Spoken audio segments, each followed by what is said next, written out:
What do you see as barriers to us actually being able to have like more of what it is that you explain, like those integrated models? So I think there needs to be a grassroots kind of community-based approach. I think we need to find people who are kind of on the edges, who are pushing the envelope, who are thinking um, outside of the normal kind of 12-step treatment model.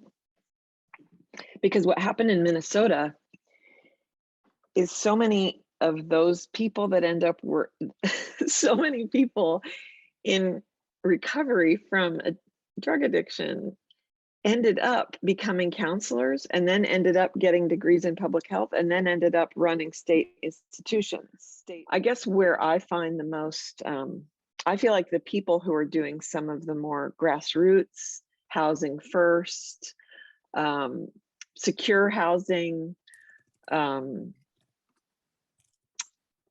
harm reduction organizations, people who are working just kind of, Julie Hooker is another person in my book who I think is doing really interesting and important work in her clinic. People like Faria, who people who are setting up kind of these like specific places. We need to pull them together and say, what could we do? Okay, here's your ideas, and you've reached out, you've created something for people who weren't being cared for in your community. Okay, now we all have these little organizations. How can we come together? It reminds me of the women's movement, right? It reminds me of like how there's a consolidate, there are all these little interest groups, and then you kind of need to all kind of come together.